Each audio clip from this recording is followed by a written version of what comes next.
Square alert অরিজিনালসে সমস্ত গল্পের update পেতে এখনই সাবস্ক্রাইব করুন আমাদের ইউটিউব চ্যানেল। আজ গল্প পাঠে রয়েছি আমি দেবাঞ্জন এবং বিভিন্ন চরিত্রে রয়েছে শুভদীপ, বর্ণালী, দেবজিৎ ও সুপর্ণা।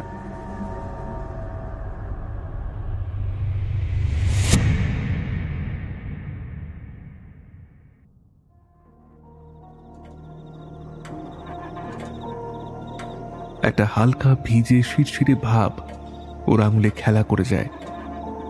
কি আশ্চর্য, যে ফুলের পাপড়ির আদরে মিশে থাকে প্রিয়তমের চুম্বন, আবার সেই ফুলই কখনো কারোর প্রিয়তমকে সাজিয়ে দেয় তার অন্তিম শয্যায়। কথাগুলো ভাবতে ভাবতে অপ্রতিমের ঠোঁটে মৃদু একটা অস্ফুট হাসির রেখা ফুটে ওঠে।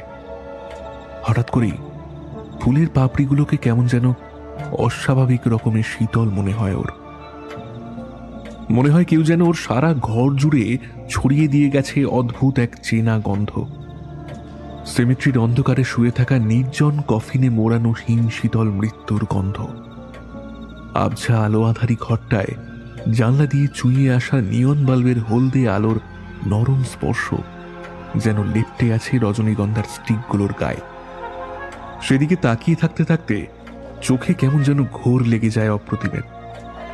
ওর মনে হয় শ্বেত শুভ্র ফুলগুলোর নরম শরীরে ধীরে ধীরে যেন জেগে উঠছে কয়েক ফোঁটা গাঢ় রক্তিম বিন্দুর প্রলেপ।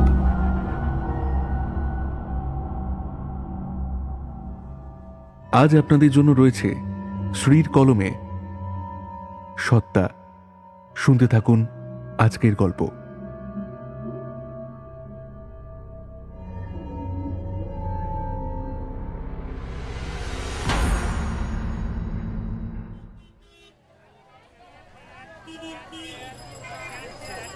ঠিক বলছিস তো? ফুলগুলো তোর বাগানেই তো, নাকি অন্য কোথা থেকে আবার? অপ্রতিমের কথা শেষ হওয়ার আগেই মাথা নেড়ে তীব্র প্রতিবাদ করে ওঠে ছেলেটা। কি কইতেছেন বাবু? আধারে বাজারে ঠিকা ফুল আইনা লোকেরে বিক্রি করা বান্দা এই বাবলু লয়। আরে আরে এই দেখেন না, মা শীতলার কিরা দিদিছি বাবু, একেরে লিজের বাগানে চাষ করা রজনীগন্ধা, পুরা পুরা ফেরেস মাল। আজ সকালেই তুলে আনছি বাবু। বিশ্বাস না হয় হাতে লিয়া সুইকে দেখেন বাবু। ছেলেটার কথা বলার ভঙ্গি দেখে অপ্রতিমের ঠোঁটে মৃদু একটা অস্ফুট হাসির আভা খেলে যায়। কি মনে হতে সার বেঁধে রাখা রজনীগন্ধার স্টিকগুলোকে আলগোছে একবার স্পর্শ করে ও। সাথে সাথেই ভিজে জলের স্পর্শে ওর হাতের আঙুলগুলো যেন শিরশির করে ওঠে। হঠাৎ চোখ বন্ধ করে বুক ভরে নিঃশ্বাস নেয় অপ্রতিম। ওর মনে হয় আশপাশ থেকে বাজারের কোলাহল যেন মুহূর্তে মিলিয়ে গিয়েছে কোথাও। হাতের মুঠোয় শুধু জেগে আছে এক চিলতে নরম স্পর্শের রেশ। লিয়াসান বাবু, একজন কমে দিতেছি, আর কোথাও এমনটা পাইবেন না।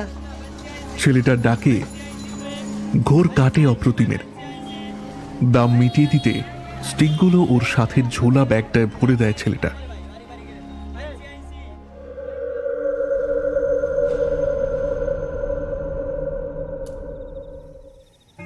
না না না, হচ্ছে না, এভাবে হচ্ছে না। না। প্রবল আক্রোশে ইজেলের উপরে আটকানো ইতস্তত রঙের আঁচড় কাটা ক্যানভাসটাকে এক টানে ছিঁড়ে ফেলে অপ্রতিম। তার হাতের ধাক্কায় এলোমেলো হয়ে ছড়িয়ে পড়ে টেবিলের উপর রাখা সাজানো রঙের প্যালেট আর রকমারি তুলির সেট। সারা ঘর জুড়ে বিক্ষিপ্ত রঙের প্রলেপ মাখানো এক গাদা অসম্পূর্ণ ক্যানভাস ভিড় করে আছে। সেদিকে তাকিয়ে বুক চিড়ে ক্লান্ত একটা দীর্ঘশ্বাস উঠে আসে অপ্রতিমের। ঘরের এক কোণে নিতান্ত অবহেলায় পড়ে থাকা আয়নাটার দিকে চোখ যায় ওর। গালে দুদিনের না কামানো দাড়ি, ঘামে ভেজা নোংরা অবিন্যস্ত পোশাক, উস্কো খুস্কো চুল। আয়নায় ফুটে ওঠা প্রেতমূর্তির মতো ক্লান্ত বিধ্বস্ত প্রতিবিম্বটা ওর ভেতরের শিল্পী সত্তাটাকে যেন মুহূর্তে বিদ্রুপ করে ওঠে একবার। চোখ ফিরিয়ে নেয় ও। মাথার দুপাশে রগ দুটো দপদপ করছে। সকাল থেকে সেই এক কাপ চা ছাড়া আর কিচ্ছু খাওয়া হয়নি তার। পকেট থেকে একটা সিগারেট বের করে তাতে আগুন ধরাতে ধরাতে জানলার দিকে এগিয়ে যায় অপ্রতিম। একটু আগেই 5:17 লোকালটা ঝমঝম শব্দ করতে করতে স্টেশন ছেড়ে গেল। দূরে পিচ রাস্তার কোল ছুঁয়ে একটু একটু করে সন্ধ্যার অন্ধকার জমাট বাঁধতে শুরু করেছে। শীতের দিন, বেলা বড্ড তাড়াতাড়ি ফুরিয়ে আসে। ছেলের দল হৈ হৈ করতে করতে বাড়ি ফিরে গেছে অনেকক্ষণ। ফ্যাকাশে অন্ধকারের চাদর মুড়ি দিয়ে বিষণ্ণ মাঠটা একা চেয়ে আছে চুপচাপ। রাস্তার পাশের ঝোপঝাড়গুলোর ফাঁক ফোকর থেকে দু একটা করে ঝিঁঝি ডাকতে শুরু করেছে। জানলার গ্রিলটার গায়ে হাত রেখে এক মুখ ধোঁয়া ছাড়ে অপ্রতিম। আঁকা বাঁকা ধোঁয়ার রেখাগুলো কালচে ধূসর অন্ধকারের গায়ে কিসের একটা যেন অবয়ব এঁকে দিতে দিতেও ক্ষীণ হয়ে মুছে যায়। এক্সিবিশনের ডেট ক্রমশ এগিয়ে আসছে, আর মাত্র 3টে দিন সময় আছে হাতে। থিমটা আরো একবার মনে পড়ে যায় অপ্রতিমের। প্রকৃতি ও নারী। বিড়বিড় করে নিজের মনেই শব্দ দুটো উচ্চারণ করেও। হঠাৎ জানলার পাশে কাঁচের জারে রাখা ফুলগুলোর দিকে চোখ যায় ওর। বাজার থেকে কিনে আনা সেদিনের ফুলগুলো একটু দূরে মেঝের উপর পড়ে আছে। এগুলো আজ সকালে পাড়ার ফুলওয়ালা ছেলেটা তার বাড়িতেই দিয়ে গেছে। এক দৃষ্টে কিছুক্ষণ স্থির হয়ে ফুলগুলোর দিকে চুপচাপ তাকিয়ে থাকে অপ্রতিম। ফুলগুলোর নরম সাদা পাপড়ির গায়ে রাস্তার হলদে নিয়ন আলো এসে পড়েছে। সিগারেটের প্রায় শেষ হয়ে আসা টুকরোটা ছুঁড়ে জানলা দিয়ে বাইরে ফেলে দেয় ও। তারপর ধীর পায়ে ফুলগুলোর দিকে এগিয়ে আসে। একটা তীব্র অথচ মিষ্টি সুগন্ধ নাকে এসে ঝাপটা মারে ওর। গন্ধটা কেমন চেনা লাগে অপ্রতিমের। মনে পড়ে যায় কতবার মোড়ের মাথার চার্চটার পেছন দিকের সিমেট্রিতে বসে থাকতে থাকতে ঠিক এই গন্ধটাই নাকে পেয়েছে ও। ফুলগুলোর গায়ে আলতো হাত ছোঁয়ায় অপ্রতিম। একটা হালকা ভিজে শিরশিরে ভাব ওর আঙুলে খেলা করে যায়। কি আশ্চর্য! যে ফুলের পাপড়ির আদরে মিশে থাকে প্রিয়তমের চুম্বন, আবার সেই ফুলই কখনো কারোর প্রিয়তমকে সাজিয়ে দেয় তার অন্তিম শয্যায়। কথাগুলো ভাবতে ভাবতে অপ্রতিমের ঠোঁটে মৃদু একটা অস্ফুট হাসির রেখা ফুটে ওঠে। হঠাৎ করেই ফুলের পাপড়িগুলোকে কেমন যেন অস্বাভাবিক রকমের শীতল মনে হয় ওর। মনে হয় কেউ যেন ওর সারা ঘর জুড়ে ছড়িয়ে দিয়ে গেছে অদ্ভুত এক চেনা গন্ধ। সেমেট্রির অন্ধকারে শুয়ে থাকা নির্জন কফিনে মোড়ানো হিম শীতল মৃত্যুর গন্ধ। আবছা আলো আধারী ঘরটায় জানলা দিয়ে চুইয়ে আসা নিয়ন বাল্বের হলদে আলোর নরম স্পর্শ যেন লেপ্টে আছে রজনীগন্ধার স্টিকগুলোর গায়ে। সেদিকে তাকিয়ে থাকতে থাকতে চোখে কেমন যেন ঘোর লেগে যায় অপ্রতিমের। ওর মনে হয় শ্বেত শুভ্র ফুলগুলোর নরম শরীরে ধীরে ধীরে যেন জেগে উঠছে কয়েক ফোঁটা গাঢ় রক্তিম বিন্দুর প্রলেপ। মৃত্যু বিলাস, মৃত্যু বিলাস। চাপা ফিসফিসে গলায় কেটে কেটে দুবার শব্দটা উচ্চারণ করে অপ্রতিম। তারপর পায়ে পায়ে এগিয়ে যায় নিজের ছড়ানো ছেটানো রং তুলি স্তূপ আর ইজেলের দিকে।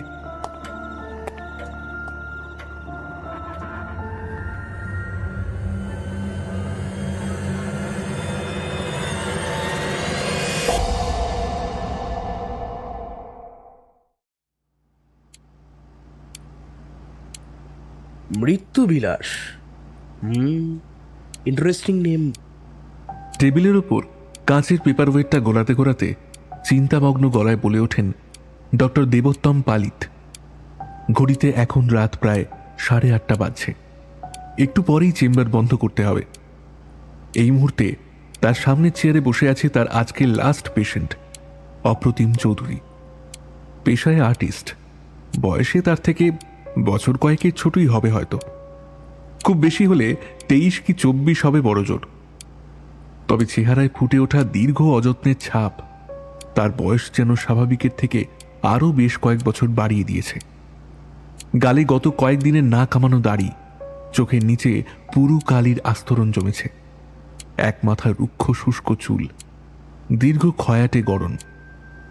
চোখের দৃষ্টি অস্বচ্ছ, ঘোলাটে। পরনে ঢোলা পাজামা আর একটা অপরিচ্ছন্ন খয়েরি রঙের পাঞ্জাবি, কাঁধে একটা সুতোর কাজ করা ঝোলা ব্যাগ। শহরের বড় বড় আর্ট এক্সিবিশনগুলোতে যে এই লোকের আঁকা ছবি চড়া দামে বিকোয় তা বোধ হয় একে এক ঝলক দেখে যে কেউই হঠাৎ বিশ্বাস করতে চাইবে না। তারপর তারপর কি হলো? ঠিকভাবে আঁকতে পারলেন ছবিটা? কমপ্লিট হলো আপনার মৃত্যুবিলাস? ছেলেটি মাথা নিচু করে চেয়ারে বসেছিল, হাত দিয়ে আনমনে নিজের নখ খুঁটছিল, যেন এক মনে কিছু একটা চিন্তা করার চেষ্টা করছিল চুপচাপ। ডক্টর পালিতের কথায় মুখ তোলে সে, মাথা নেড়ে সম্মতি জানায়, তারপর অন্যমনস্ক গলায় বলে, মেয়েটা মেয়েটা মেয়েটা অবাক হয়ে দাঁড়িয়েছিল জানেন। একবার একবার একবার ছবিটার দিকে দেখাচ্ছিল, আর আর একবার আমার দিকে। মেয়ে? কোন মেয়ে মিস্টার চৌধুরী? কার কথা বলছেন? ভ্রুকুঁচকে প্রশ্ন করেন ডক্টর পালিত। ছেলেটা প্রথমটায় কোনো উত্তর দেয় না। ধীরে ধীরে তার ঠোঁটে অদ্ভুত একটা মিহি হাসি খেলে যায়, কেমন যেন অপ্রকৃতস্থের মতো দেখায় তাকে।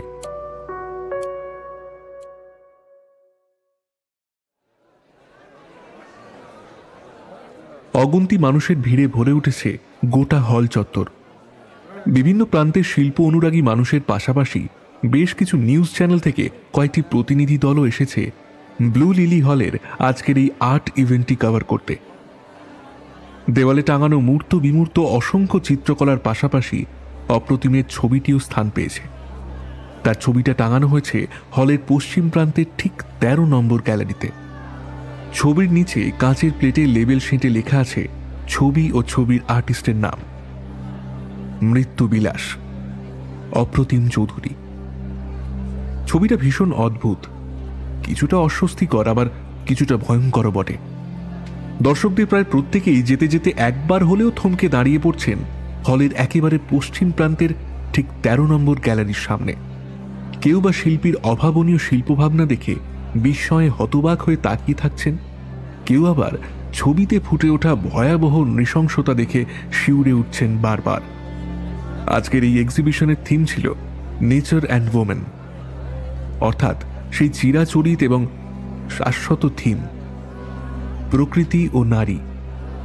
বিষয়ের সাথে সামঞ্জস্য রেখেই অপ্রতিমের তুলিতে প্রকৃতির প্রতীক হিসেবে ফুটে উঠেছে একগুচ্ছ শীতশুভ্র সতেজ রজনীগন্ধার ছবি, সাথে এক অত্যন্ত সাধারণ নারী, কিন্তু কাঁধ ছাড়িয়ে নেমে আসা তার কোঁচকানো কালো চুলের ঢল, চিবুকের কাছটায় লেগে থাকা সর্ষে দানার মতো ছোট্ট লালচে একটা তিল, দীঘল টানা টানা দুটো চোখের নিটোল নিবিড় চাহনি, কোমরের প্রতিটা নিখুঁত ভাঁজে জেগে থাকা তার নেশাতুর দেহশৈলী, সবকিছু মিলেমিশে শিল্পীর ভাবনায় তার সেই অতি সাধারণত্বই যেন অনন্য অসাধারণ হয়ে দর্শকের চোখে ধরা দিয়েছে। কিন্তু ছবিটার বৈশিষ্ট্য এখানেই শেষ হয়ে যায়নি। ছবিতে ফুটে ওঠা মেয়েটির দীঘল দুটি আঁখি পল্লবের নিবিড় চাহনিতে মিশে আছে অদ্ভুত এক ভয়, এক অব্যক্ত যন্ত্রণার লেশ। গোলাপের পাপড়ির মতো তার নিখুঁত ঠোঁট দুটো ঈষৎ ফাঁক হয়ে আছে। তার ডান হাতে ধরা রজনীগন্ধা গুচ্ছের নরম সাদা পাপড়ির আড়ালে ঢেকে আছে তার শরীর আর মুখের একাংশ, আর তার গলার ঠিক কাছটাতে ফুটে আছে একটা ভাঙা কাঁচের টুকরো। সেখান থেকে ফিনকি দিয়ে ঝরে পড়ছে ঘন গাঢ় রক্তিম তরলের ধারা। সেই রক্তিম তরল বিন্দুর কয়েক ফোঁটা এসে ছিটকে লেগেছে তার হাতে ধরা রজনীগন্ধা ফুলের পাপড়ির ভাঁজে। শিল্পীর নিখুঁত তুলির টানে ছবিতে সাদা পাপড়ির গায়ে লেগে থাকা গাঢ় লাল ফোঁটাগুলোকে বড় বেশি জীবন্ত দেখাচ্ছে। গোটা ছবিটার প্রেক্ষাপট জুড়ে ছড়িয়ে থাকা ইতস্তত লাল রং, আর সেই সাথে রজনীগন্ধাগুচ্ছের নিষ্পাপ অমলিন সাদা রঙের বৈপরীত্য মিলে মিশে সমস্ত ছবিটা যেন আরো বেশি বীভৎস, আরো বেশি বাস্তব হয়ে উঠেছে। একবার তাকালে অজান্তেই যেন হঠাৎ শিউরে ওঠে বুকের ভেতরটা। সত্যি বলতে ছবিটার দিকে তাকালে অপ্রতিমের নিজেরই খানিক অস্বস্তি হচ্ছে। তবে সেটা ঠিক ছবিটায় ফুটে ওঠা এই নারকীয় বিভৎসতার জন্য নয়, কারণটা সম্পূর্ণ ভিন্ন। ছবিটা আঁকার সময় থেকেই একটা ভারী অদ্ভুত কথা মনে হচ্ছে তার। মনে হচ্ছে এই দৃশ্যটা এটা নিছকই তার নিজস্ব কোনো কল্পনা নয়, বরং এ যেন তার নিজের চোখে দেখা ভীষণ বাস্তব কোনো দৃশ্য। রজনীগন্ধা ফুলের সাদা পাপড়ির উপর জেগে থাকা এই গাঢ় রক্তিম বিন্দু, এই ঘন লাল রং, এই এই সমস্ত কিছু তার চেনা, ভীষণ ভীষণ চেনা। এমনকি ছবির এই মেয়েটাও তার খুব খুব চেনা। এই শান্ত নিবিড় চোখের চাহনি, চিবুকের কাছটায় লেগে থাকা সর্ষে দানার মতো ওই এক বিন্দু ছোট্ট লালচে তিল, সে আগেও দেখেছে, বহুবার বহুবার দেখেছে। কিন্তু কোথায় কোথায় যে দেখেছে এই প্রশ্নটার উত্তর কিছুতেই মনে পড়ে না তার। অন্য সব আর্টিস্টদের মতো অপ্রতিম নিজেও উপস্থিত ছিল এক্সিবিশনে। মাঝে মধ্যেই কেউ কেউ এসে তার চিত্রশৈলীর প্রশংসা জানিয়ে যাচ্ছে। অপ্রতিমও তাদের প্রত্যেককে হাসি মুখে অভ্যর্থনা জানাচ্ছে। সবকিছুই ঠিকঠাক চলছিল, হঠাৎ একটা ব্যাপার চোখে পড়তে একটু যেন অবাকই হয় অপ্রতিম। একটা মেয়েটা অনেকক্ষণ ধরে একইভাবে তার আঁকা ছবিটার সামনে চুপচাপ দাঁড়িয়ে আছে। এই নিয়ে প্রায় 3 বার মেয়েটার দিকে চোখ গিয়েছে অপ্রতিমের। অন্ততপক্ষে প্রায় মিনিট 20 সময় ধরে একইভাবে ওইখানেই দাঁড়িয়ে আছে সে। যদিও সেটা অবশ্য খুব একটা অস্বাভাবিক কিছু নয়, অনেকেই সময় নিয়ে ঘুরে ঘুরে বিভিন্ন ছবি দেখছেন। কিন্তু তবুও কেন জানি না মনের অবচেতনে একটা অদ্ভুত অস্বস্তি, একটা অজানা কৌতূহল হয় ওর। কি মনে হতে পায়ে পায়ে মেয়েটার দিকে এগিয়ে যায় সে। মেয়েটি ওর দিকে পেছন ঘুরে থাকায় তার মুখ দেখতে পাচ্ছিল না অপ্রতিম। তবে মুখ দেখতে না পেলেও দূর থেকেও মেয়েটাকে কেমন যেন চেনা চেনা লাগছিল ওর, যেন এর আগেও কোথাও একটা মেয়েটাকে দেখেছে সে। ধীর পায়ে মেয়েটার একদম পেছনে গিয়ে দাঁড়ায় অপ্রতিম। মেয়েটা এক মনে ছবিটার দিকে তাকিয়েছিল চুপচাপ। সম্ভবত অপ্রতিমের উপস্থিতি টের পায়নি সে। ঠিক কি যে বলতে এসেছে সেটাই যেন বুঝতে পারে না অপ্রতিম। তবুও খানিকটা কৌতূহলের বশেই গলা খাঁকারি দিয়ে বোকা বোকা গলায় বলে ওঠে, এক্সকিউজ মি ম্যাডাম, শুনছেন? আমি অপ্রতিম চৌধুরী, এই ছবিটার আর্টিস্ট আমি এঁকেছি। অপ্রতিমের কথা শেষ হয় না, মেয়েটা চমকে উঠে তার দিকে পেছন ফেরে তৎক্ষণাৎ। আর ফিরতেই অপ্রতিমের পায়ের নিচের মাটিটা যেন মুহূর্তে দুলে ওঠে হঠাৎ। এ কাকে দেখছে ও? সেই এক টানা টানা দীঘল চোখ, শান্ত নিবিড় চাহনি, চিবুকের কাছটায় লেগে থাকা সর্ষে দানার মতো সেই ছোট্ট লাল তিল। ধীরে ধীরে মেয়েটার মুখের ভাব একটু একটু করে বদলে যায়। এতক্ষণে সেই অবাক ভাবটা কেটে গিয়ে তার মুখে ফুটে ওঠে ঘৃণা, রাগ আর আতঙ্ক মিশ্রিত অদ্ভুত এক বিচিত্র অভিব্যক্তি। How dare you, how dare you! মেয়েটা চিৎকার করে ওঠে। রাগ আর উত্তেজনায় তার ফর্সা মুখটা এখন লালচে দেখাচ্ছে। কপালের ভাঁজে ফুটে উঠেছে বিন্দু বিন্দু ঘাম। মেয়েটার চিৎকার শুনে আশপাশ থেকে ততক্ষণে আরো বেশ কয়েকজন ছুটে এসেছে। ছবির সাথে মেয়েটির মুখের মিল সম্ভবত তাদেরও নজর এড়ায়নি কারো। অপ্রতিমের দিকে তর্জনী তুলে আরো অনেক কিছু বলে যায় মেয়েটা। আশেপাশের লোকজন তাকে বোঝানোর চেষ্টা করে। শিল্পী তো নিজের চারিপাশ থেকেই তার শিল্পের রসদ সংগ্রহ করেন। কোনো ব্যক্তি, বস্তু বা জায়গার সাথে দু একটা অনিচ্ছাকৃত মিলিত থেকে যেতেই পারে, কিন্তু এইসব কথার কোনো কিছুই যেন কানে যায় না অপ্রতিমের। সে স্থাণুর মতো দাঁড়িয়ে থাকে চুপচাপ। মেয়েটা তার দিকে একরাশ ঘৃণার দৃষ্টি ছুঁড়ে দিয়ে হাই হিলসের শব্দ তুলে এক্সিট গেটের দিকে এগিয়ে যায়। কয়েকজন অতি উৎসাহী জনতাও তার পিছু পিছু যায়। আর ঠিক সেই মুহূর্তেই অপ্রতিমের মনে হয় তার মাথার ভেতর ঠান্ডা হিস হিসে স্বরে কেউ যেন ফিসফিসিয়ে ওঠে,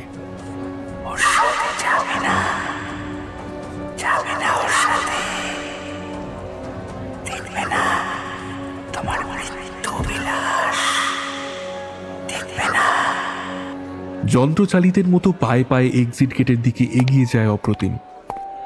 একটা একটা করে সিঁড়ি পেরিয়ে বেরিয়ে আসে বাইরে। মেয়েটাকে দেখতে পায় ও। ফুটপাথের উল্টো দিকে দাঁড়ানো একটা সাদা রঙের বোলেরো গাড়ি দেখে হাত নাড়ছে সে। সম্ভবত গাড়িটা তাকে পিক আপ করতে এসেছে। মেয়েটা হাসি মুখে রাস্তা ক্রস করে গাড়িটার দিকে এগিয়ে যেতে চায়, কিন্তু তার আগেই ঘটে যায় ঘটনাটা। কোথা থেকে একটা মোটর বাইক প্রচন্ড স্পিডের মাথায় খ্যাপা ষাঁড়ের মতো ছুটে আসে মেয়েটার দিকে। মেয়েটা কিছু বুঝে ওঠার আগেই মুহূর্তে তার শরীরটা শূন্যে লাফিয়ে ওঠে একবার। তারপর সোজা গিয়ে আছড়ে পড়ে ফুটপাথের ওপর সাজানো ফুলের দোকানটা। মাত্র কয়েকটা সেকেন্ডের ব্যবধানে হঠাৎই যেন এলোমেলো হয়ে যায় চারিপাশ। মুহূর্তে মানুষের কোলাহলে ভরে ওঠে গোটা জায়গাটা। কি ঘটছে, কেন ঘটছে, কিছুই যেন মাথায় ঢোকে না অপ্রতিমের।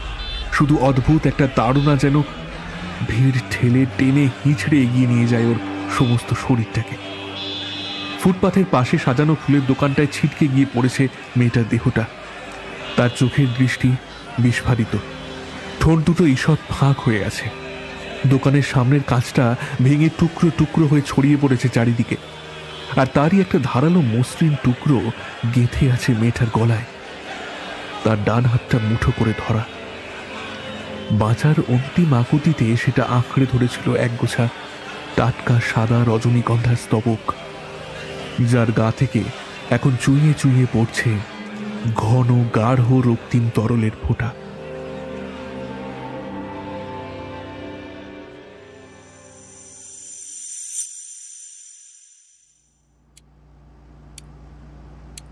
মানে আপনার কথা অনুসারে আপনি আপনার আঁকা ছবিতে ঠিক যা যা দেখেছিলেন বাস্তবেও ঠিক তেমনটাই ঘটল, তাই তো? ডক্টর পালিতের প্রশ্নের কোনো উত্তর দেয় না ছেলেটা। সে আগের মতোই মাথা নিচু করে বসে থাকে চুপচাপ। খসখস করে নিজের টেবিলে রাখা নোটপ্যাডে কি সব যেন লিখে চলেন ডক্টর পালিত। তারপর পেশেন্টের দিকে মুখ তুলে বলেন, দেখুন, সাইকোলজিতে অ্যানথ্রোফোবিয়া বলে একটা টার্ম আছে। অ্যানথোস অর্থাৎ ফুল, আর ফোবিয়া মানে তো ফিয়ার বা ভয়। সহজ কথায় বলতে গেলে ফুলের প্রতি একটা অস্বাভাবিক ভীতি। সাম কাইন্ড অফ কিছু মানুষ থাকে যাদের হয়তো ফুল এই জিনিসটার সাথে কিছু ট্রমাটিক মেমোরি জড়িয়ে আছে। হতে পারে হয়তো কোনো অসুস্থতা বা অন্য কোনো রকমের মানসিক আঘাত। সেখান থেকেই মূলত একটু একটু করেই এই ভয়টা গ্রো করে। কিন্তু আপনার কেসে আমি যতদূর বুঝলাম, আপনার ক্ষেত্রে এই ভয় বা টেনশনটা শুধুমাত্র ফুল নিয়ে নয়, দেয়ার ইজ সামথিং মোর। এতদূর বলে পেশেন্টের প্রতিক্রিয়া কেমন হয় সেটা বুঝে নিতে সামান্য থামলেন ডক্টর পালিত। দেখলেন ছেলেটির মধ্যে তেমন কোনো বিশেষ ভাবান্তর কিছু ঘটেনি। সে আগের মতোই ফ্যাকাশে শূন্য দৃষ্টি মেলে তার দিকেই তাকিয়ে আছে চুপচাপ। ডক্টর পালিত বড় করে একটা নিঃশ্বাস নিলেন, তারপর একটু থেমে আবার বলতে শুরু করলেন, মিস্টার চৌধুরী, আমি আপনার মতো কোনো আর্টিস্ট নই। আর্ট রিলেটেড তেমন কোনো প্রপার নলেজও আমার নেই। আমি শুধু একজন ডক্টর। অ্যান্ড সেই পার্সপেক্টিভ থেকেই আমার যেটা মনে হয়েছে, মৃত্যু এই সাবজেক্টটা সম্বন্ধে আপনার সাবকনসিয়াস মাইন্ডে অদ্ভুত একটা ফ্যাসিনেশন কাজ করে। আপনার আঁকার ছবিটার যে বর্ণনা আপনি দিয়েছিলেন, আপনার যে কয়েকটি কাজ মোবাইলের গ্যালারি থেকে আমায় দেখালেন আর কি, সেগুলো দেখে আমার অন্তত তেমনই মনে হয়েছে। মেবি আপনার ভেতরে থাকা আর্টিস্ট সত্তা থেকেই আপনার মধ্যে ধারণা এই মরবিড কিউরিসিটিগুলো ডেভেলপ করেছে। ইনফ্যাক্ট শিল্পীদের অনেকের মধ্যেই এই ট্রেন্ডটা ভীষণ কমন আর কি।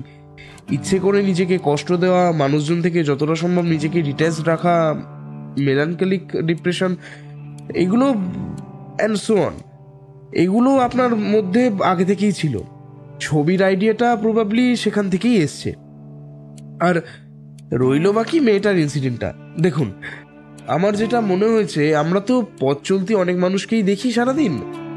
সবাইকে মনে রাখাটা কারোর পক্ষেই সম্ভব নয়। বাট সামটাইমস আমরা সেই সমস্ত মানুষদের ভুলে গেলেও কোনো কারণে সারা সাবকনসিয়াস মাইন্ড, আমাদের অবচেতনা সত্তা তাকে মনে রাখে। হতে পারে এই মেয়েটিকে আপনি আগে কখনো রাস্তায় দেখেছিলেন, তারপর আপনি হয়তো ভুলে গেছেন, কিন্তু আপনার অবচেতনে মেয়েটির মুখের একটা ছাপ রয়ে গিয়েছে আপনার মাথায়। It's very natural, Mr. Chaudhary. And the last one, that unfortunate resemblance. ওটা শুধুমাত্র একটা দুর্ঘটনা ছিল mister Chowdhury. That was not for your fault. এখানে আপনার কোনো রকমেরই দোষ নেই মিস্টার চৌধুরী। আমি আমি ওকে মারিনি বলছেন? অপ্রতিমের ঠোঁটে ফ্যাকাশে একটা মলিন হাসি ফুটে ওঠে। ডক্টর পালিত মুচকি হাসেন। না, তার কনসালটেশনে কাজ হয়েছে। নরম গলায় বলেন, অবভিয়াসলি নট। আপনি কেন মারতে যাবেন? আরে এখানে আপনার তো কোনো দোষ নেই। ছবির সাথে ঘটনার মিলে যাওয়াটা এটা এটা পুরোটাই ভীষণভাবে কাকতালীয়। That's it. নিজেকে প্লিজ দোষ দেবেন না মিস্টার চৌধুরী। এটা শুধুমাত্র একটা অ্যাক্সিডেন্ট। চোখের সামনে এমন একটা টেরিফিক ইনসিডেন্ট দেখলে তার আফটার শক থেকে বেরিয়ে আসাটা কারোর পক্ষেই খুব একটা সহজ ব্যাপার নয়। স্পেশালি আপনাদের মতন আর্টিস্ট মানুষদের ক্ষেত্রে এই বিষয়গুলো অনেকটাই দীর্ঘস্থায়ী হয়ে থাকে। তবে আমি আমার মতন করে যথাসাধ্য চেষ্টা করব যাতে আপনি খুব তাড়াতাড়ি এই ট্রমাটা ওভারকাম করে বেরিয়ে আসতে পারেন। এখানে কিছু মেডিসিন প্রেসক্রাইব করলাম, এই যে এগুলো এখন থেকে রোজ টাইমলি নেবেন। ওকে, ওষুধগুলো নিয়ে দেখুন কেমন ফিল করছেন। দেন 1 উইক পর আরেকবার ভিজিট করবেন আমাকে। আই হোপ ততদিনে অনেকটাই ইমপ্রুভ রিয়েলাইজ করবেন নিশ্চয়ই। ছেলেটা নির্লিপ্ত মুখে হাত বাড়িয়ে ডক্টর পালিতের কাছ থেকে প্রেসক্রিপশনটা নেয়। তারপর চেয়ার ছেড়ে উঠে যেতে গিয়েও কি যেন একটা মনে পড়ে যাওয়ার ভঙ্গিতে থমকে দাঁড়িয়ে পড়ে আবার। কিছু বলবেন মিস্টার চৌধুরী? ডক্টর পালিতের প্রশ্নের প্রত্যুত্তরে ছেলেটা ঘোলাটে চোখে তার দিকে চুপ করে তাকিয়ে থাকে কিছুক্ষণ। তারপর কাঁপা কাঁপা হাতে টেবিলের ওপর রাখা কিছু একটা জিনিস ইশারা করে। ডক্টর পালিত ছেলেটার নির্দেশ অনুসরণ করে নিজের টেবিলের দিকে তাকান, তারপর মুচকি হাসেন। এটা তো প্লাস্টিকের বুকে মিস্টার চৌধুরী, এগুলো আসল ফুল নয়। ছেলেটা হাসে, অদ্ভুত অপ্রকৃতস্থের মতো সেই হাসি। তারপর ফিসফিসে গলায় বলে,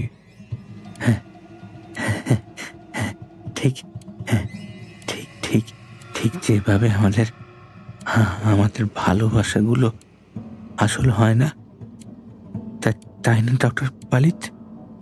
ডক্টর দেবোত্তম পালিতের গলকণ্ঠটা একবার ওঠানামা করে। কাঁপা গলায় তিনি জিজ্ঞেস করেন, মানে? ছেলেটা আগের মতোই নিঃশব্দে হাসে আবার। এই ফুলগুলো আপনাকে কে দিয়েছিল? সেটা আপনার না জানলেও চলবে। That's none of your business. কাটা কাটা গলায় এই শব্দগুলো উচ্চারণ করেন তিনি। ফুলগুলো খুব সুন্দর, খুব খুব সুন্দর, জানেন তো? এগুলোর মধ্যেও আছে সেই এক গন্ধ। কেমন যেন ঘোর লাগা গলায় বলে যায় ছেলেটা। কিসের গন্ধ? মৃত্যুর গন্ধ ডক্টর পালিত, মৃত্যুর গন্ধ। চাপা ফিসফিসে স্বরে কথাগুলো বলেই হা হা করে হেসে ওঠে অপ্রতিম চৌধুরী। কি যা তা বলছেন? মৃদু চিৎকার করতে গিয়েও চুপ করে যান ডক্টর পালিত। তারপর নিজেকে যথাসম্ভব সংযত করে বলেন, দেখুন দেখুন অনেক অনেক রাত হয়েছে। আমার মনে হয় এবার আপনার বাড়ি গিয়ে একটু রেস্ট নেওয়া উচিত। অনেকক্ষণ ধরে এইসব একটানা কথা বলে চলেছেন তো, তাই হয়তো স্ট্রেস লাগছে। আমার কথা শুনুন, বাড়িতে যান, টাইমলি ওষুধগুলো কন্টিনিউ করুন, you will feel much better. ছেলেটা তবুও দাঁড়িয়ে থাকে চুপচাপ। এবারে যেন খানিকটা অস্বস্তি হয় ডক্টর পালিতের। তিনি ঠিক কি বলবেন বুঝতে পারেন না। ছেলেটাই কথা বলে আবার, ফুলগুলো খুব সুন্দর ডক্টর পালিত, খুব খুব সুন্দর, কিন্তু ওগুলোকে আরো সুন্দর কখন লাগবে জানেন? কখন? প্রায় যন্ত্রচালিতের মতোই প্রশ্নটা বেরিয়ে আসে ডক্টর পালিতের মুখ থেকে। ছেলেটা নিজের মাথাটাকে ডান দিকে ঈষৎ কাত করে, তারপর বরফের মতো শীতল হিসে স্বরে বলে, যখন ওদের ওই সুন্দর নরম পাপড়ির গায়ে ফোঁটায় ফোঁটায় তাজা ঘন রক্তের বিন্দু এসে মিশবে, তখন কথাটা বলেই আবার বিশ্রী শব্দ করে চাপা গলায় হেসে উঠে সে। সেই অদ্ভুত বিকৃত হাসির শব্দ ছোট্ট চেম্বারটার বদ্ধ গুমট অস্বস্তিটাকে আরো কয়েক গুণ বাড়িয়ে তোলে যেন। রিসেপশনিস্ট মেয়েটির বাড়িতে কি যেন একটা কাজ আছে, শেষ রোগীর নাম এন্ট্রি করে দিয়ে আজ একটু আগে আগেই চলে গিয়েছে সে। তাছাড়া ডক্টর পালিতের সঙ্গে সর্বক্ষণের আরেকটি যে ছেলে থাকে সেও ছুটি নিয়েছে আজ। অর্থাৎ এই গোটা চেম্বারটাতে এই মুহূর্তে ডক্টর পালিত নিজে আর তার সামনে দাঁড়িয়ে থাকা ছেলেটি ছাড়া আর তৃতীয় কোনো জনপ্রাণী নেই। কথাটা মনে আসতে নিজের অজান্তেই মুঠো হয়ে আসে ডক্টর পালিতের হাতটা। তার কপালে এখন বিন্দু বিন্দু ঘামের ফোঁটা জমতে শুরু করেছে। ডক্টর পালিতের ভেতর একটু একটু করে জমতে থাকা চাপা অস্বস্তিটা সম্ভবত নজর এড়ায় না ছেলেটার। তার ঠোঁটের কোণে এখনো লেগে আছে সেই মিহি আলতো হাসির রেশ।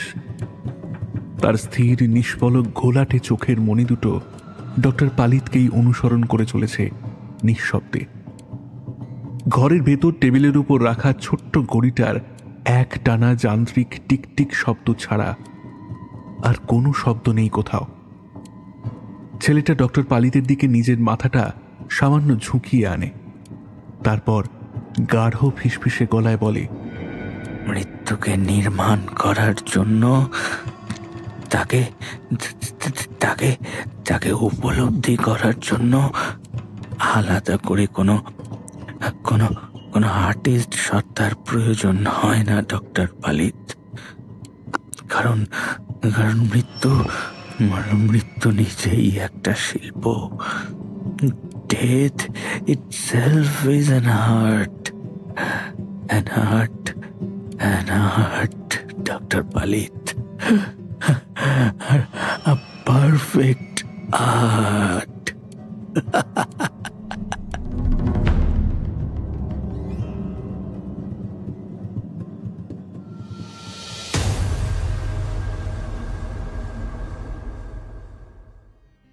তুমি বুঝতে পারছো না দেব, এটা এটা হয় না, এটা হতে পারে না। এইভাবে বাড়ির সবাইকে ছেড়ে, বাবা মা দাদা কারোর প্রেস্টিজের কোনো তোয়াক্কা না করে আমি কিভাবে যেতে পারি তোমার সাথে? আজ অব্দি বাবার কোনো ডিসিশনের এগেনস্টে আমরা কেউ কখনো যাইনি। তুমি একটু বোঝার চেষ্টা করো Dev, please please try to understand. অকারণে পাগলামি করো না। আমাকে যেতে হবে দেব। ভালোবাসলে বোধহয় হারাতেই হয়। হয়তো হয়তো এটাই নিয়ম। এটুকু পথই হয়তো আমাদের একসাথে লেখা ছিল। হয়তো হয়তো আর কখনো দেখা হবে না। নিজের মতো করে নিজেকে ভালো রাখার চেষ্টা করো। আমিও চেষ্টা করব ভালো থাকার। গুড বাই দেব, গুড বাই। তোমার দেওয়া এই ফুলগুলোর মতো আমাদের ভালোবাসাটাও তাহলে আসল ছিল না সোহিনী? হ্যাঁ, তাই না? তাই না? কি হলো? উত্তর দাও। গিভ মি অ্যান্সার ডেমাট। Sohini please please please please আমায় ছেড়ে যেও না। Please Sohini please. চিৎকার করে ধরফরিয়ে উঠে বসেন ডক্টর পালিত। ঘড়িতে এখন রাত 10:30 বাজছে প্রায়। চেম্বারের চেয়ারে বসে থাকতে থাকতেই কিভাবে যেন চোখটা লেগে গিয়েছিল হঠাৎ। চেম্বার ফাঁকা। সেই পেশেন্ট ছেলেটি কখন যে চলে গিয়েছে তিনি কিছুই টের পাননি। অস্ফুট গলায় নামটা উচ্চারণ করে চারিদিকে তাকান ডক্টর দেবোত্তম পালিত। কোথাও কেউ নেই। ফাঁকা চেম্বারে একা বসে আছেন তিনি। সোহিনী এখানে কোথা থেকে আসবে? মাত্র সপ্তাহখানেক আগের কথা। তাদের গোটা 8 বছরের সম্পর্ককে এক মুহূর্তে মিথ্যে করে দিয়ে চলে গিয়েছে সে। আজ তো 15 তারিখ। তার মানে আগামীকাল সোহিনীর কথাটা ভাবতেই তার গলার কাছটায় একদল বাষ্প উঠে আসে যেন। সারাদিন ধরে রোগী, চেম্বার আর কাজের অজুহাতে ডুবে থেকে সবকিছু থেকে নিজেকে দূরে সরিয়ে রাখলেও দিনের শেষে কোথাও গিয়ে এমন ঠিক একটা না একটা দমবন্ধকর ফাঁকা মুহূর্ত এসে উপস্থিত হয় তার কাছে। যেন ভিড়ের মাঝে থেকে তার একলা হওয়ার অপেক্ষা করে তারা। সারা দিন ধরে কত অজস্র রোগীর কত বিচিত্র সমস্যার কথা শুনতে হয় তাকে, অথচ দিন শেষে এই ফাঁকা নির্জন মুহূর্তগুলোতে তার তার নিজের কথা শোনার জন্য একটা মানুষও বসে নেই কোথাও। ভাগ্যের কি অদ্ভুত পরিহাস! কথাটা ভাবতেই দেবোত্তমের বুক চিরে ম্লান একটা ক্লান্ত দীর্ঘশ্বাস উঠে আসে। টলমল পায়ে চেয়ার ছেড়ে উঠে দাঁড়ান তিনি। হঠাৎ একটা ব্যাপার চোখে পড়তেই আবার থমকে দাঁড়িয়ে পড়েন ডক্টর দেবোত্তম পালিত। সেই ফুলগুলো, তার যতদূর মনে পড়ছে ওগুলো তো টেবিলের উপর রাখা ছিল। তাহলে তাহলে ওগুলোকে এভাবে জানলার কাছে এনে রাখলো কে? সেগুলো এখন জানলার ঠিক পাশ ঘেঁষে রাখা আছে। কাঁচের জানলা ভেদ করে বাইরের হলদে নিয়ন আলো এসে পড়েছে তার গায়ে। সেই আবছা হলদে আলোর আভা মিলেমিশে কেমন যেন অদ্ভুত লালচে দেখাচ্ছে তাদের। তন্ময় হয়ে সেদিকেই তাকিয়েছিলেন ডক্টর পালিত। হঠাৎ পকেট থেকে শব্দ করে বেজে ওঠে তার মোবাইল ফোনটা। এত রাতে কে আবার ফোন করেছে? কোনো পেশেন্ট নাকি? খানিকটা বিরক্তি নিয়েই পকেট থেকে ফোনটা বের করেন দেবোত্তম, কিন্তু সেটা হাতে নিতেই সামান্য অবাকই হতে হয় তাকে। মোবাইল স্ক্রিনে সুচরিতার নাম ফুটে উঠেছে। সুচরিতা অর্থাৎ সোহিনীর বোন। কিন্তু তার তো আজ ভীষণ ব্যস্ত থাকার কথা। আফটার অল নিজের দিদির বিয়ে। দেবোত্তমের ভ্রু দুটো কুঁচকে যায়। সুচরিতা এত রাতে তাকে কেন ফোন করছে হঠাৎ? হ্যালো। একটু ইতস্তত করেই কলটা রিসিভ করেন দেবোত্তম। ফোনের প্রান্ত থেকে হাফ ধরা গলায় সুচরিতার বলা কয়েকটা ছেঁড়া ছেঁড়া শব্দ ভেসে আসে। হ্যালো হ্যালো, দেবোত্তম দা, দিদি দিদি। ঘড়ির কাঁটায় একটা একটা করে নিস্তব্ধ নির্জন কিছু সেকেন্ড পেরিয়ে যায়। আচমকাই ডক্টর দেবোত্তম পালিতের হাত থেকে কার্পেটের ওপর ছিটকে পড়ে তার দামি মোবাইল ফোনটা।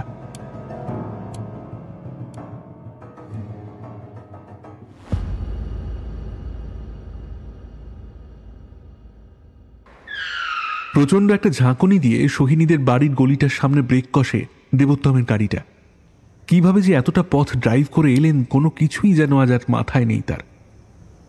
প্রায় অপ্রকৃতস্থর মতোই টালমাটাল পায়ে কোনো মতেই গাড়ি থেকে নেমে আসেন ডক্টর দেবোত্তম পালিত। সুচরিতার কোথাও একটা ভুল হচ্ছে নিশ্চয়ই। ওই তো আলোতে আলোতে ঝলমল করছে সোহিনীদের বাড়িটা, কিন্তু কোথাও কোনো শব্দ নেই কেন? গোটা বাড়িটাকে ঘিরে যেন ভিড় করে আছে অদ্ভুত এক গাঢ় নৈশব্দের অপার্থিব কুয়াশা। কাঁপা কাঁপা পায়ে এক পা করে বাড়িটার দিকে এগিয়ে যান ডক্টর পালিত। আর কয়েক পা এগোতেই প্রস্তর মূর্তির মতো আচমকা থমকে দাঁড়িয়ে পড়তে হয় তাকে। বাড়িটার সামনে ওটা কিসের গাড়ি দাঁড়িয়ে আছে? গাড়ির ভিতরে ওটা কাকে শুইয়ে রেখেছে ওরা? সেই চোখ, সেই নরম ঠোঁট। দেবোত্তমের মনে হয় তিনি এক্ষুনি রাস্তার উপরেই মাথা ঘুরে পড়ে যাবেন। টাল সামলাতে না পেরে রাস্তার উপরেই হড়হড় করে বমি করে দেন ডক্টর দেবোত্তম পালিত। তারপর উদ্ভ্রান্তের মতো ছুটতে ছুটতে সোজা এগিয়ে যান গলিটার একেবারে উল্টো দিকে। তার মনে হয় তার দম যেন বন্ধ হয়ে আসছে প্রায়। পালাতে হবে। এই সমস্ত কিছু ছেড়ে অনেক অনেক দূরে পালাতে হবে তাকে। গাড়ির দরজা খুলে কোনো মতে নিজের বিধ্বস্ত শরীরটাকে সামনের সিটে এলিয়ে দেন ডক্টর পালিত। জোরে জোরে নিঃশ্বাস পড়ছে তার। সারা শরীর ঘামে ভিজে গিয়েছে। মাথার ভেতর সবকিছু কেমন যেন ফাঁকা মনে হচ্ছে। অদ্ভুত একটা অচেনা ঘোরের মধ্যে যেন একটু একটু করে ক্রমশ ডুবে যাচ্ছিল তার সমস্ত শরীরটা। হঠাৎ ফোনের রিংটোনের শব্দে হুঁশ ফেরে তার। কোনো মতে পকেট হাতড়ে বের করেন মোবাইল ফোনটা। আননোন নাম্বার থেকে কল আসছে। ধরবেন না করেও শেষ পর্যন্ত কাঁপা হাতেই কলটা রিসিভ করেন ডক্টর পালিত। ঘড়ঘড়ে গলায় অপ্রকৃতস্থের মতো বলে ওঠেন, হ্যালো। ও প্রান্ত থেকে কোনো উত্তর আসে না। ডক্টর পালিত আবারও বলেন, হ্যালো, কে বলছেন? কিন্তু অপর প্রান্ত আগের মতোই নীরব। কেউ কোনো উত্তর দেয় না। রং নাম্বার ভেবে কলটা কেটেই দিতে যাচ্ছিলেন ডক্টর পালিত।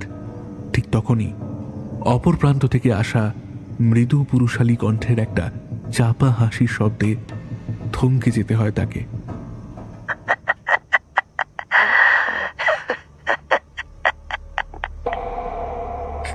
কে কে কে? কণ্ঠটা হঠাৎ খুব চেনা মনে হয় ডক্টর পালিতের। কাঁপা গলায় চিৎকার করে ওঠেন তিনি। কয়েক সেকেন্ড নীরবতার পর ও প্রান্ত থেকে একটা চেনা হিসহিসে কণ্ঠ ভেসে আসে আবার। আপনি আপনি মিথ্যেই আপসেট হচ্ছেন ডক্টর পালিত, মিথ্যেই কষ্ট পাচ্ছেন। মৃত্যুকে উপভোগ করতে শিখুন। মৃত্যুর থেকে সুন্দর, মৃত্যুর থেকে পবিত্র আর কিচ্ছু হয় না ডক্টর পালিত। আচ্ছা, আপনি বলুন, যার মৃত্যুতে আপনি এত কষ্ট পাচ্ছেন, বেঁচে থাকলেও কি সে আজ আপনার হতো? কি কে বলছেন আপনি? কে বলছেন? উন্মত্তের মতো চিৎকার করে ওঠেন ডক্টর পালিত। যদিও অপর প্রান্তের কণ্ঠস্বরের তাতে বিন্দু মাত্র কিছু পরিবর্তন ঘটে না। সে আগের মতোই নির্লিপ্ত ভঙ্গিতে চাপা হিসিসে গলায় বলে চলে, আপনাকে না একটা জিনিস বলা হয়নি ডক্টর পালিত। সেদিনের ওই এক্সিবিশনের মেয়েটি শুধুমাত্র ওই ছবিটা দেখে অবাক হয়নি। কি যেন বলছিল এক্সিবিশনের লোকেরা? আপনি নিজেও তো কি যেন বলছিলেন? হ্যাঁ, আনফরচুনেট রিসেম্বলেন্স, অনিচ্ছাকৃত সাদৃশ্য। ওটা কোনো অনিচ্ছাকৃত সাদৃশ্য ছিল না ডক্টর পালিত। মেয়েটা সেদিন কি দেখে বেশি অবাক হয়েছিল জানেন? ছবির নিচে লেখা ছবির আর্টিস্টের নামটা দেখে। অপ্রতিম চৌধুরী। নামটা খুব একটা কমনও নয়, কি বলেন? ডক্টর পালিত কোনো উত্তর দেন না। স্থানুর মতো বসে থাকেন চুপচাপ। অপ্রতিম চৌধুরী বলে চলে, ছবির সাথে কোনো ব্যক্তির মিল থাকতেই পারে ডক্টর পালিত। তার জন্য কেউ ওভাবে রিয়াক্ট করে না। এটা অমন রিয়াক্ট করেছিল কারণ ছবিটা আমি এঁকেছিলাম বলে। Yes, we were not strangers, doctor পালিত। সে আমাকে আর আমি তাকে খুব ভালোভাবে চিনতাম। ঠিক যেভাবে আপনি চিনতেন আপনার সোহিনীকে। কণ্ঠস্বর কয়েক সেকেন্ডের জন্য থামে, সম্ভবত ডক্টর পালিতের প্রতিক্রিয়া শোনার জন্য। কিন্তু ডক্টর পালিতের কোনো সাড়া শব্দ না পেয়ে সে আবার বলে, ছোটবেলায় আমাদের বাড়িতে ছোট নামের একটা পোষা কুকুর ছিল জানেন। আমার খুব প্রিয় ছিল কুকুরটা, ভীষণ আদরের। সব জায়গায় আমার সাথে যেত। সারাদিন একসাথে কত কি খেলতাম আমরা। সবকিছু ঠিকঠাক চলছিল। তারপর একদিন ছোটর খুব শরীর খারাপ করলো। সবাই বলল ছোট আর কোনোদিনও ভালো হবে না। ও চলে যাবে আমাদের ছেড়ে। তারপর থেকে প্রতিটা দিন ঘুম থেকে ওঠার সময় থেকে শুরু করে ঘুমোতে যাওয়ার ঠিক আগের মুহূর্ত পর্যন্ত আমার খুব ভয় কাটতো। মনে হতো এই বুঝি আমাকে ছেড়ে চলে গেল ছোট। কিন্তু এরপর সেই দিনটা এলো যেদিন ছোট সত্যি মরে গেল। আরো মরে যাওয়ার পরেই আমি বুঝতে পারলাম প্রথম এই কথাটা। কি কথা? অনেকক্ষণ পরে এই প্রথম কথা বললেন ডক্টর পালিত। অপ্রতিম সম্ভবত খানিক খুশি হলো তার প্রশ্নে। হাসি হাসি গলায় সে বলল, প্রিয় জিনিস, প্রিয় মানুষ বা প্রিয় যে কোনো কিছু যা যাই হোক না কেন, সেটা কখন আর হারিয়ে যাওয়ার ভয় থাকে না জানেন? কখন? যখন সেটা আমাদের কাছ থেকে চিরতরে হারিয়ে যায় তখন। জুডো মরে যাওয়ার পর থেকে আমার মধ্যে প্রতি মুহূর্তে ওই হারিয়ে যাওয়ার ভয়টা আর কাজ করতো না ডক্টর পালিত। বরং তখন আমি যখন ইচ্ছে, যখন যেখানে ইচ্ছে ওর সাথে কথা বলতে পারতাম, খেলতে পারতাম। মানুষ মৃত্যুকে মিথ্যেই দোষ দেয় ডক্টর পালিত, মিথ্যেই ভয় পায় তাকে। একমাত্র মৃত্যুই পারে মানুষের হারিয়ে যাওয়ার ভয়গুলোকে চিরতরে মুছে দিতে।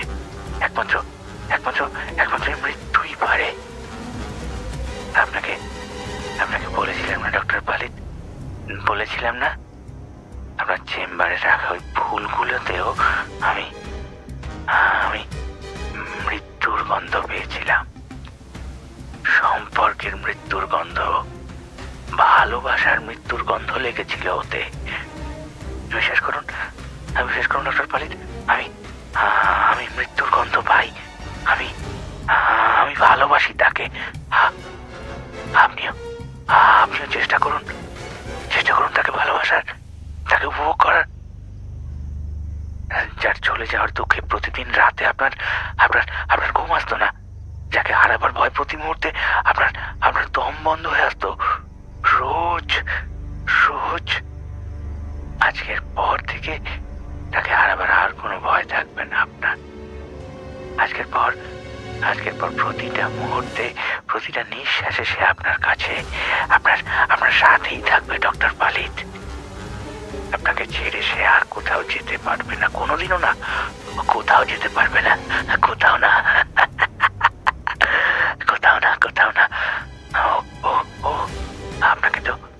আপনাকে তো আমার আঁকা শেষ ছবিটা দেখাতেই ভুলে গেছি ডক্টর পালিত। ওটা আপনার চেম্বারে যাওয়ার আগের দিন রাতের বেলায় গেছিলাম, হোয়াটসঅ্যাপে পাঠালাম ছবিটা, আপনি দেখুন। হ্যাঁ, আমি আসি, চলি। হ্যাঁ ডক্টর পালিত, আসি। We will meet never again. ও প্রান্ত থেকে একটা চাপা হাসির শব্দ ভেসে আসে। তারপরেই একটা যান্ত্রিক বিপ বিপ শব্দ করে ডিসকানেক্ট হয়ে যায় লাইনটা। আর ঠিক সাথে সাথেই টিং করে একটা মেসেজ ঢোকে ডক্টর পালিতের মোবাইলে। অচেনা একটা নাম্বার থেকে একটা ইমেজ পাঠিয়েছে কেউ। নেট অন থাকায় অটোমেটিক্যালি ডাউনলোড হয়ে যায় সেটা। বিস্ফারিত চোখে মোবাইল স্ক্রিনের দিকে তাকিয়ে থাকেন ডক্টর দেবোত্তম পালিত। একটা অয়েল পেন্টিং, একটা মানুষ, বয়স আন্দাজ 23 কি 24, গালে বেশ কয়েকদিনের না কামানো দাড়ি, বসে যাওয়া চোখ দুটোর নিচে পুরু কালির আস্তরণ, এক মাথা রুক্ষ শুষ্ক চুল, দীর্ঘ খয়াটে গড়ন, পরনে ঢোলা পাজামা আর একটা অপরিচ্ছন্ন খয়েরি রঙের পাঞ্জাবি। মাথাটা টেবিলের উপর নুয়ে আছে, বাঁ হাতটা চিৎ করে একপাশে ছড়ানো, সেখান থেকে গড়িয়ে আসছে গাঢ় একটা লালচে তরলের ধারা। ডান হাতটা শক্ত করে মুঠো করা, সেখানে ধরা আছে এক গুচ্ছ টাটকা রজনীগন্ধার স্তবক, যার নিষ্কলুষ নরম সাদা পাপড়িগুলোর থেকে এখন চুঁইয়ে পড়ছে কয়েক ফোঁটা ঘন লালচে তরলের বিন্দু।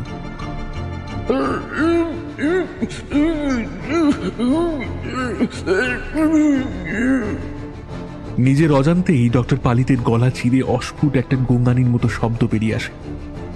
হঠাৎ তার মনে হয় এই গাড়িতে তিনি আর একা নেই। কেউ যেন খুব ধীরে ধীরে তার একেবারে কাঁধের কাছে ঘনিয়ে এসেছে। তার শীতল ঘন নিঃশ্বাসের স্পর্শ একটু একটু করে অবশ করে দিচ্ছে তার সমস্ত শরীর। দেব, সরীসৃপের মতো স্যাঁতস্যাঁতে ঠান্ডা গলায় কে যেন ডেকে ওঠে তার নামটা। এই গলার স্বর তার চেনা। সপ্তাহখানেক আগে শেষবার যখন কথা হয়েছিল তখনও তো ঠিক এইভাবেই তাকে ডেকেছিল সে। দেব। ঠান্ডা হিসহিসে স্বরটা ক্রমশ আরো আরো কাছে ঘনিয়ে আসে। আর ঠিক তখনই নিজের গাড়ির ড্যাশবোর্ডের ওপরটাতে চোখ যায় তার। বিস্ফারিত চোখে ডক্টর পালি তাকিয়ে দেখেন সেখানে রাখা আছে এক গুচ্ছ টাটকা রজনীগন্ধার স্তবক, আর তার সাদা পাপড়িগুলোর গা থেকে ফোঁটায় ফোঁটায় চুইয়ে পড়ছে একটা ঘন কষাটে রক্তিম তরলের ধারা।